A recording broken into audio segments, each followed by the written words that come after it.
ذاكرة السوريين عموما والشعب الكردي بشكل خاص تعج بذكريات مؤلمة تسردها قصص مأساوية ضحاياها شخصيات ورموز استثنائية أبت أن تمر عبر التاريخ دون أن تترك بصمات ومواقف بطولية استنهضت همم الجماهير، جماهير رأت فيهم خلاصها، لكن الولاة والسلاطين رأوا فيهم خطرا داهما فقرروا التخلص منهم لا لشيء سوى أنهم شكلوا عقبة في طريق رغباتهم بالبقاء إلى الأبد، حتى وإن كان ذلك على حساب دماء أبناء البلد.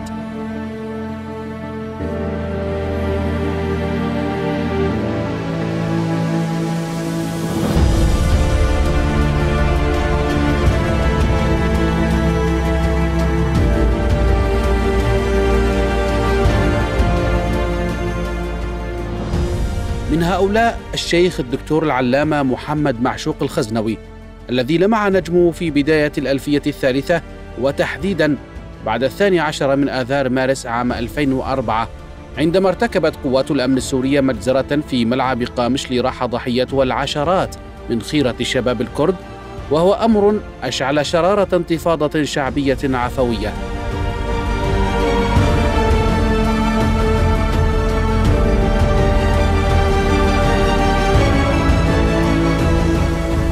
ولأول مرة في التاريخ الحديث يظهر رجل دين يحمل كاريزما خاصة يدعو الشباب للثورة في وجه جلاديه، بعدما تمكن من ردم الهوة بين جيل الشباب والدين.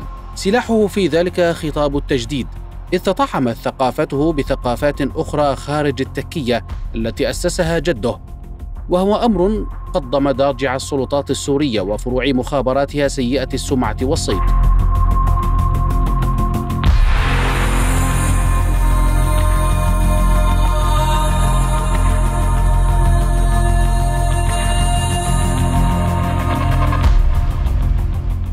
اليوم في الذكرى 18 على اغتيال الشيخ معشوق الخزنوي نستذكر سيرة رجل تحول في فترة زمنية قياسية لرمز ديني كردي دعا للثورة بوجه حكم الاستبداد وانتزاع حقوق الشعب الكردي وباقي المكونات في سوريا بدلاً من نظام القمع والإقصاء المستمر منذ ستينيات القرن الماضي.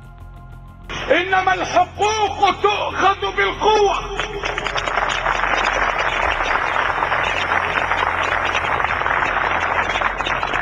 دماء الشهداء يجب أن تكون قطراتهم سقيا لشتلات حقوقكم. ولد محمد معشوق الخزنوي في 25 من كانون الأول ديسمبر عام 1958 في أسرة دينية معروفة على المستويين الكردستاني والإسلامي، فوالده هو عز الدين الخزنوي، وجده مؤسس الطريقة الخزنوية الشيخ أحمد الخزنوي الذي ذاع صيته في الآفاق، وموطنه في بلدة تل معروف التي غدت بعد انتقالهم من قريتهم خزنة واستقرارهم فيها أحد أهم مراكز العلم والمعرفة الدينية.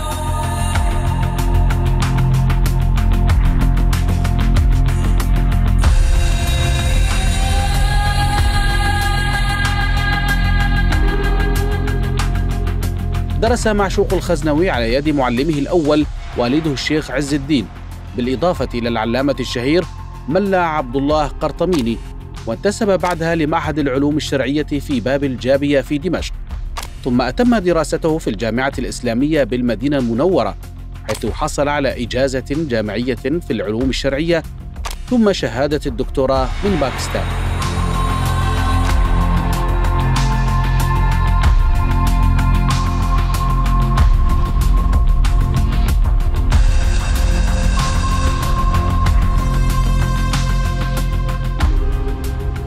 اصطدم معشوق الخزنوي بمحتوى المناهج الدراسية في المعهد الشرعي الذي أسسه الخزنوي الأب، فنشأ انشقاق فكري كبير بينه وبين أبيه الذي راح يعنى بأخيه غير الشقيق محمد، الأمر الذي دفع الشيخ معشوق للسفر إلى خارج تل معروف ليستقر في مدينة إدلب، حيث عمل مدرساً في ثانويتها الشرعية وخطيباً لمساجدها حتى العام 1992. وقتها قرر الاستقرار في قامشلي المدينة التي عشقها وبادلته الشعوب.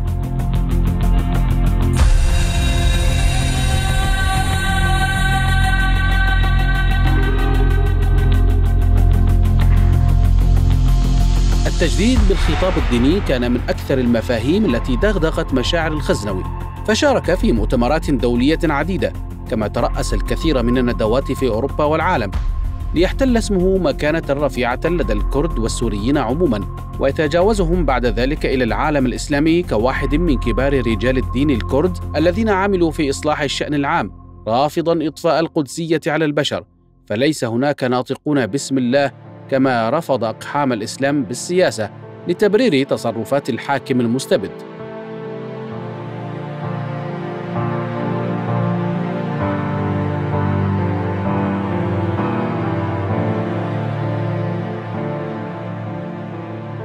انضم الشيخ الخزنوي إلى مؤسسات من المجتمع المدني كمنظمة ماف ورابطة الكتاب والصحفيين الكرد في سوريا، وقد صدر له كتاب بعنوان ومضات في ظلال التوحيد، وله العديد من المخطوطات التي لم تطبع بعد والتي تدعو إلى الاعتدال.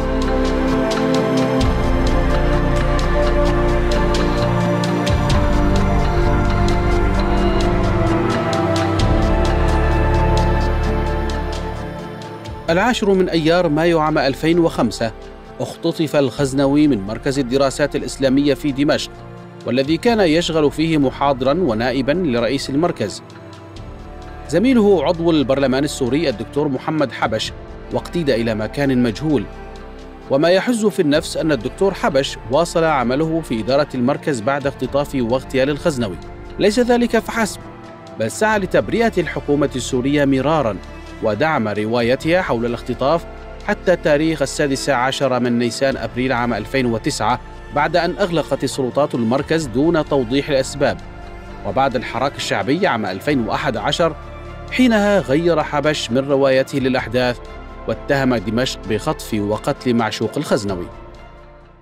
الشهيد الشيخ معشوق الخزنوي اغتيل من قبل النظام السوري، ورأس عملية الاغتيال وعملية التعذيب هو شقيق الرئيس السوري ماهر الأسد.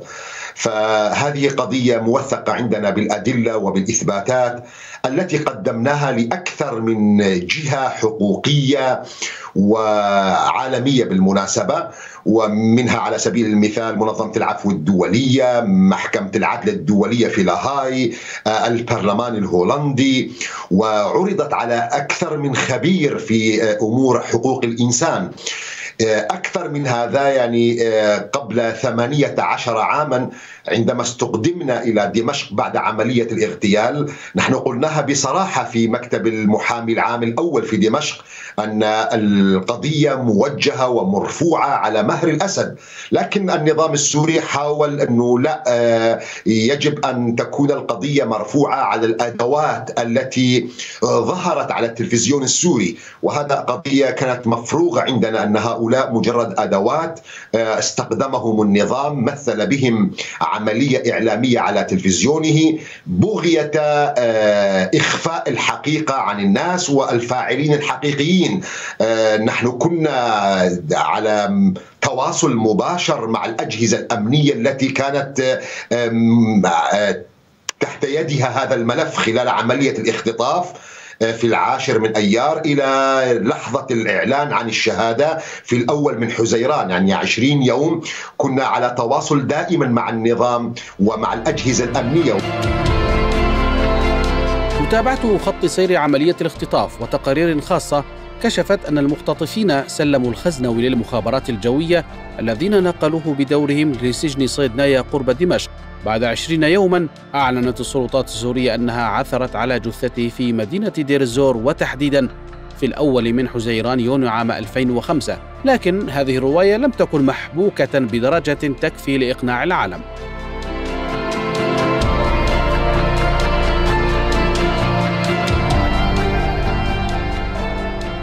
رواية السلطات السورية أتت على ذكر دير الزور في محاولة لإشعال الفتنة بين الكرد وأبناء المحافظة بعد مجزرة ملعب قامشلي، فيما حاول وزير الداخلية آنذاك غازي كنعان إحداث شرخ كبير في عائلة الخزنوي وضرب بعضها ببعض، عندما قال إن من اختطفوا معشوق الخزنوي هم من أتباع تكية أبيه كي يتم اتهام أخيه الشيخ محمد، لكن الأخير أرسل بيانا شخصيا إلى لجنة أصدقاء الخزنوي يعلن فيه براءته من الجريمة.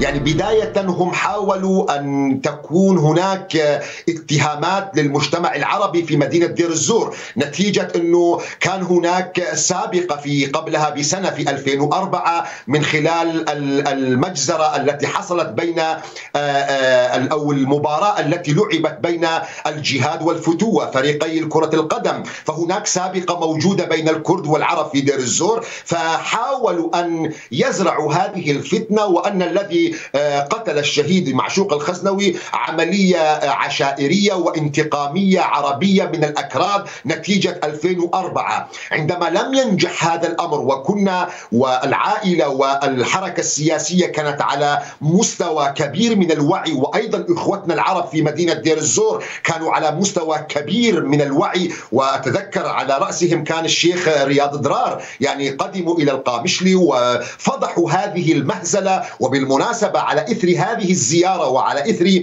هذه التعزية اعتقل الشيخ رياض ضرار أكثر من سنة، يعني أو أكثر من 5 سنوات في هذه العملية. عندما لم تنجح هذه الطبخة أو الفتنة حاولوا أن يستغلوا بعض الخلافات العائلية، فبدأوا بإلقاء التهمة على العائلة كما ذكرت يعني، لكن أيضا هذا الأمر فشل باعتبار هذا الأمر كان يعني شيء غير ممكن وغير معقول، والعائلة كانت متماسكة وفاهمة هذا المخطط الذي كان النظام يحاول أن يلعب به.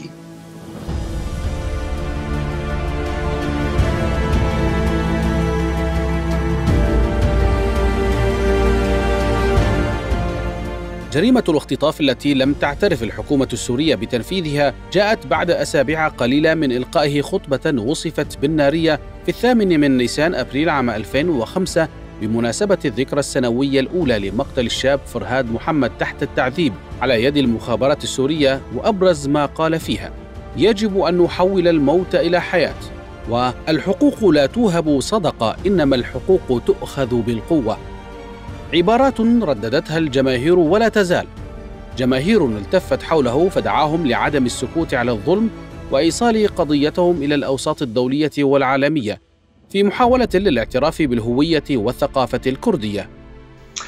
الذي كان يميز الشهيد الشيخ معشوق الخزنوي عن غيره مما أدى بالنظام السوري إلى اتخاذ قراره وسريعا بالتخلص من الشهيد معشوق الخزنوي هي الكاريزما التي كان يتمتع بها الشهيد الشيخ معشوق الخزنوي، والصدق الذي كان واضحا وباديا على الشهيد الشيخ معشوق الخزنوي مما أدى بالجماهير الكردية أن تتلف حوله. هذا كان أمر واضحا يعني في كل موقع وفي كل محاضرة وفي كل مجلس عزاء وفي كل مناسبة كردية عند حضور الشهيد الشيخ معشوق الخزنوي كان ظاهرا للعيان مصداقية كلامه وحب الجماهير له. والشهيد الشيخ معشوق الخزنوي أيضا كان على مستوى تلك الآمال بالنسبة للشباب الكردي. الشهيد الشيخ معشوق الخزنوي لم يهادن النظام، كان له كلمته الواضحة أننا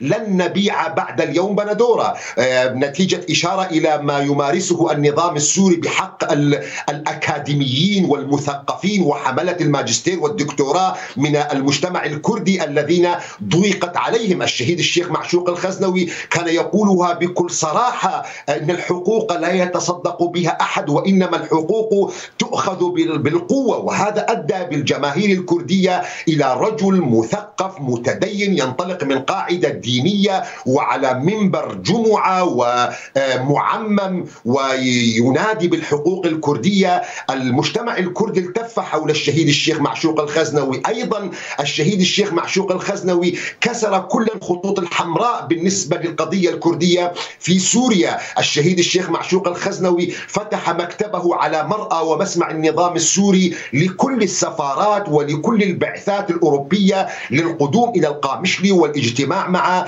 الحركة السياسية الكردية.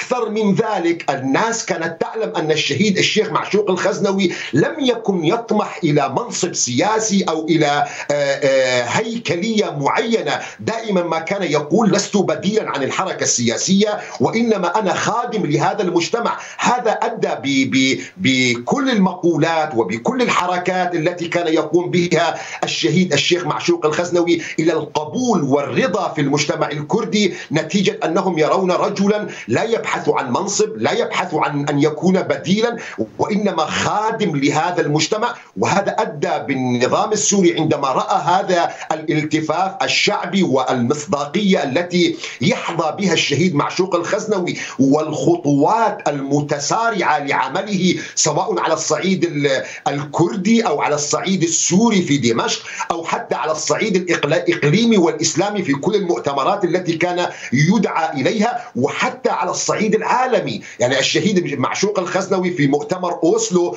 الذي كان أكبر مؤتمر لحوار الأديان، الشهيد معشوق الخزنوي امتنع وأضرب عن الطعام في ذلك المؤتمر نتيجة تضامنا لبعض الشباب الكرد الذين كانوا يتضامنون مضربين عن الطعام في شوارع وأزقة ألمانيا بدعما للقضية الكردية. فهذه الكثافة وهذا النشاط المكثف والذي لاقى قبول ومصداقية في الشارع الكردي أدى بالنظام السوري إلى أن يتخذ قراره سريعا بالتخلص من الشهيد الشيخ معشوق الخزنوي، خصوصا إذا لا يتذكر البعض، نحن تحدثنا بهذا الأمر مرارا، خصوصا بعد أن قدم للشهيد معشوق الخزنوي أكثر من إغراء، وكان أكبرها أن يستلم منصب الإفتاء في الجمهورية العربية السورية بعد وفاة الشيخ أحمد كفتارو. هذا منصب عرض على الشهيد معشوق الخزنوي، ومع ذلك رفض ورضي أن يكون خادما لشعبه ومجتمعه. مرت عليهم سنة على حياتهم ولم تحتفل أمتهم بحياتهم.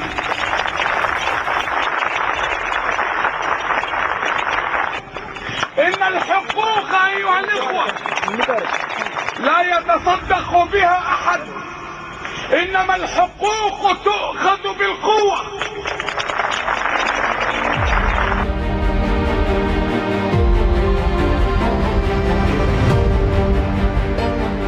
هذا الخطاب على وجه الخصوص ومجمل مواقفه هزت عروش المستبد الذي سارع باتخاذ قرار إزاحته، فقد كشف تقرير صادر عن اجتماع أمني في الحسكة سربت مخرجاته لاحقاً أن معشوق الخزنوي أصبح ظاهرة مقلقة ويجب التخلص منه.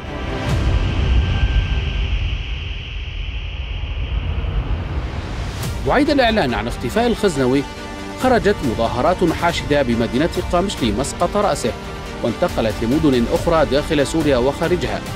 واتهم المتظاهرون السلطات السورية بالوقوف وراء العملية وطالبوا بالكشف عن مصيره، كما أدانت دول ومنظمات حقوقية عملية الاختفاء القسري. وبدل أن تهدئ الحكومة السورية من غضب الشارع المحتج، شنت حملة اعتقالات بصفوف النشطاء السياسيين. وخلال مظاهرة في قلب العاصمة دمشق، طاردت قوات الأمن المحتجين في دوار المحافظة حتى ساحة باب تومة في محاولة لإنهاء التظاهر وخوفا من انتقال المتظاهرين إلى ساحات أخرى.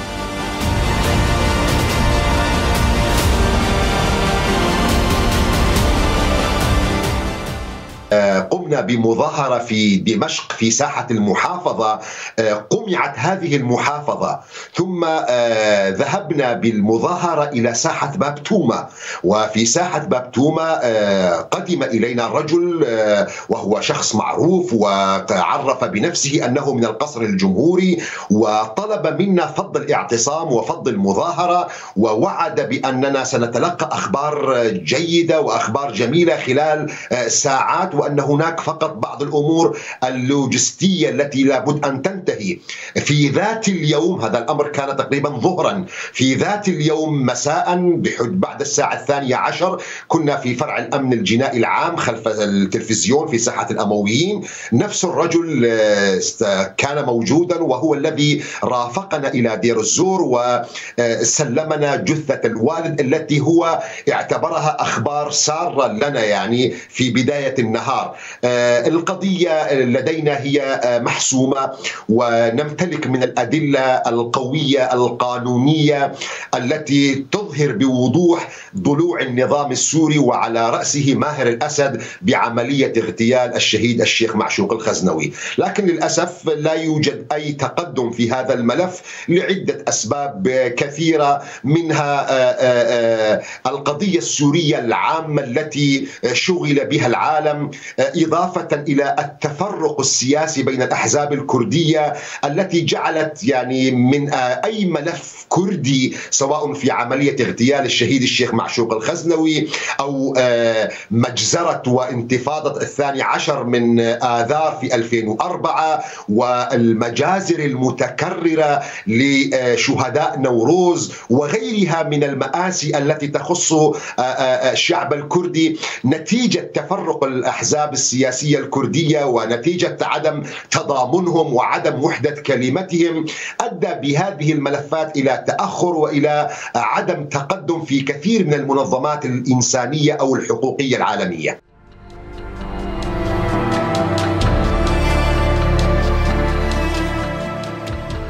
في 31 من أيار مايو 2005 تم استدعاء نجلي معشوق الخزنوي مراد ومرشد إلى مقر الإدارة العامة للأمن الجنائي بدمشق الساعة 11 ليلا حتى الساعة 4 فجرا، ليطلب منهم ركوب سيارة اتجهت ضمن موكب سيارات لجهة غير معلومة.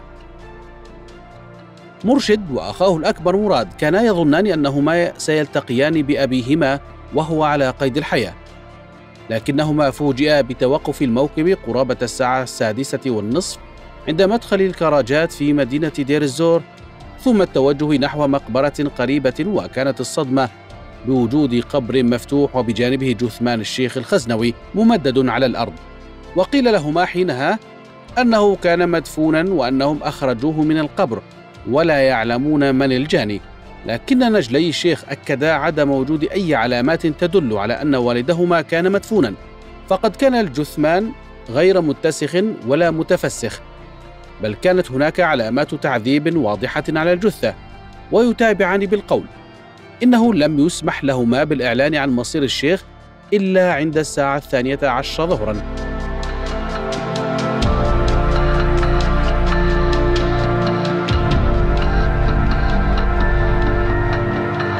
بعدها حمل نجلا معشوق الخزنوي جثمان والدهما متوجهين إلى مدينة قامشلي، وقبل وصولهم انتشر الخبر كالنار في الهشيم، وتوافدت حشود غفيرة من المدن والقرى الكردية على مدخل المدينة لوداع رجل لطالما كان صوتهم.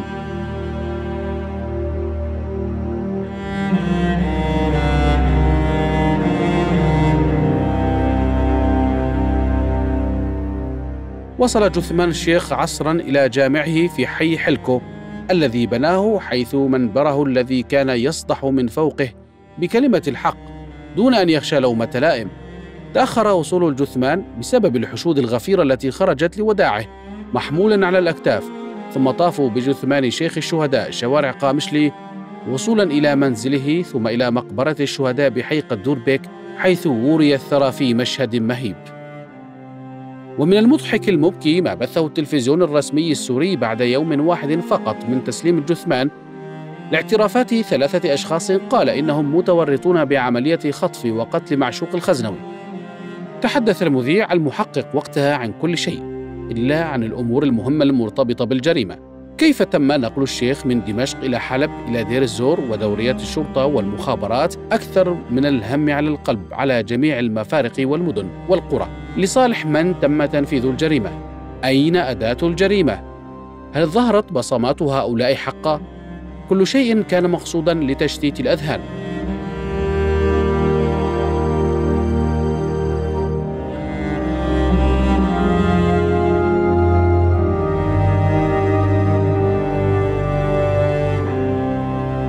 وما دمنا نتحدث عن البصمات وآثار الجريمة، فإن بصمات المخابرات السورية كانت حاضرة وبقوة. يروي طبيب في مشفى تشرين العسكري بدمشق أن الأمن السوري نقل إليهم معتقلا برقم خاص بتاريخ 28 من أيار مايو، ويتابع بالقول إنه لم يعاينه لكنه كطبيب تعرف عليه، وبأنه لم يعرف سبب نقله للمشفى، ولماذا تم التعجيل في إخراجه، لكنه أكد أنه كان الشيخ معشوق الخزنوي وأنه غادر وهو على قيد الحياة بحالة سيئة.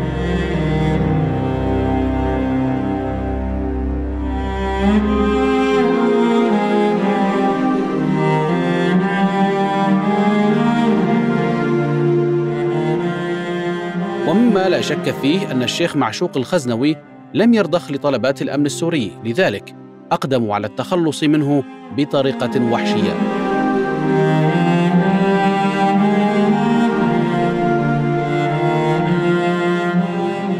بعد 10 أيام تم استدعاء نجلي الشيخ إلى دمشق أمام قاضي التحقيق الأول، حيث اتهم مرشد الخزنوي ماهر الأسد شقيق الرئيس السوري بارتكاب الجريمة، وطالب برفع قضية ضده لما يمتلكه من أدلة تدينه، لكنه منع من ذلك ولم يسمح لنجليه إلا بتنصيب أنفسهم مدعين على الثلاثة الذين ظهروا على التلفزيون، وهو ما رفضته عائلة الشيخ معشوق. لكن يجب أن لا ننسى قضية، وهي أن الدول أو المنظمات العالمية هي تابعة في النهاية لدول ولمؤسسات عالمية تتحرك وفق مصالحها. فأتذكر يعني عندما قدمنا الملف إلى محكمة العدل الدولية، وفي ذات اليوم قدمناها إلى البرلمان الهولندي، أتذكر جيدا يعني قيل لنا أنه كونوا مطمئنين، ربما هذا الملف يتأخر علاجه أو معالجته، لكن في أي قضية تخص النظام السوري سيكون ملف الشهيد معشوق الخزنوي معروضا على الطاولة. لكن الدول والمنظمات تتحرك وفق مصالحها. هذا بالنسبة للشق الأول. بالنسبة للشق الثاني، أو ربما أكمل أيضا، ربما المأساة السورية العامة، ما حدث بعد 2011 من المجازر التي مارسها النظام السوري بحق الشعب السوري أجمع، أصبحت القضية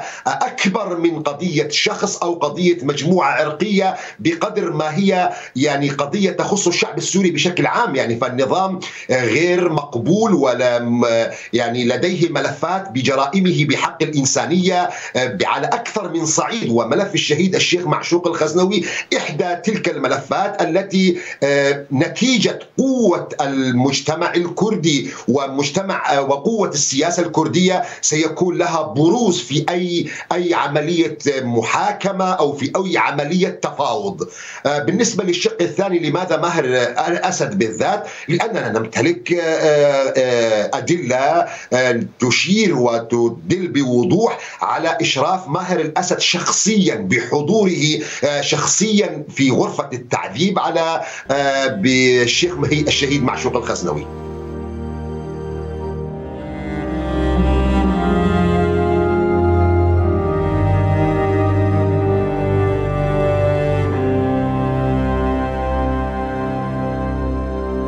الطائفة والعرق والمذهب لا مكان لها في أدبيات الخزنوي، فالعرب والكرد وسائر القوميات في سوريا تشكل معا وحدة ونسيجا لا يتجزأ، على اعتبار أن المواطنة وحب الوطن هو المعيار الوحيد للتفاضل، والوطن يتسع لجميع أبنائه من الكرد والعرب وجميع المذاهب والأعراق.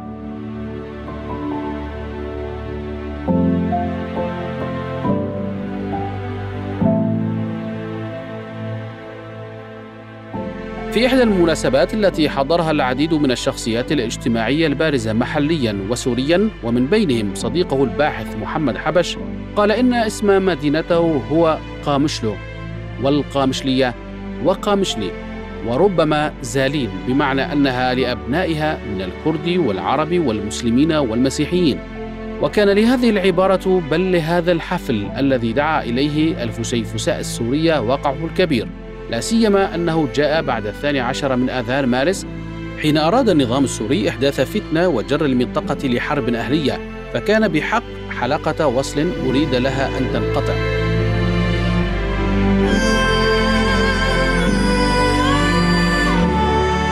كل ذلك كان سبباً كافياً لتنامي شعبية الشيخ الشهيد، خاصة أنه كان يحمل أفكاراً تنويرية وعلماً أعاد للإسلام النقي رونقه بعيداً عن التشوهات الدخيلة من قبل رجال دين لم يتحدثوا يوماً عن ظلم الحكام، بل تسابقوا لالتقاط صور معهم كلما سنحت الفرصة بهدف تخدير الشعوب المضطهدة وإفقادها ذاكرتها. نحن لا ننتظر لا من محاكم دولية خارجية ولا من محاكم سورية، لا ننتظر منها معاقبة للنظام السوري ولا معاقبة لرأس عملية الاغتيال ماهر الأسد بالسجن أو بالإعدام أو بأي شكل من أشكال التعذيبات أو العقوبات المعروفة عالميا. نحن كعائلة لا ننتظر هذا الأمر. نحن يكفينا أن يتحقق ما استشهد الشهيد معشوق الخزنوي لأجله. القضية الأساسية التي ضحى الشهيد معشوق الخزنوي روحه ونفسه لأجلها هي القضية الكردية. عندما تحصل القضية الكردية على حقها في سوريا فنحن وصلنا حقنا. وإذا كان الشيخ محمد معشوق الخزنوي قد لقب بين الكرد بشيخ الشهداء، فإن ذلك لم يأتي من فراغ، فقد استطاع كسر حاجز الخوف في بلد عرف باسم مملكة الخوف. وحتى نفهم مدى تأثيره على من حوله يكفي أن نعلم أن المساجد التي احتضنت خطبه في قامشلي ومناطق أخرى كانت تعج بالآلاف، بينهم شباب لم يسبق لهم أن قصدوا أماكن العبادة.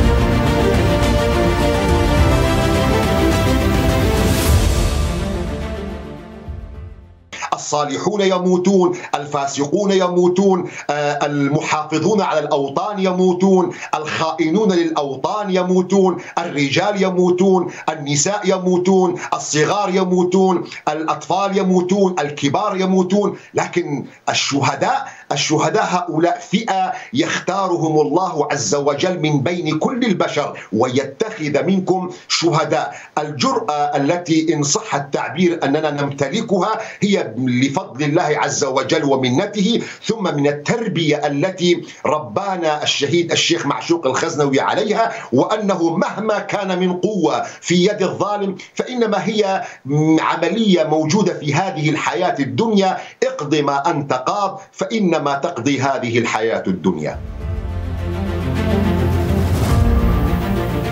يقول عنه الكاتب الكردي إبراهيم اليوسف إنه أحد هؤلاء الذين يولدون كل 100 عام مرة، وإذا كانت هناك شخصيات كثيرة عابرة للتاريخ دون أن تترك أثرا، فإن محمد معشوق الخزنوي كان من القلائل الذين صنعوا التاريخ، فاستحق أن يعيش في ذاكرة ووجدان من ضحى لأجل أن ينعموا بحياة حرة، أن يعيشوا دون خوف، أن يحلموا بالديمقراطية.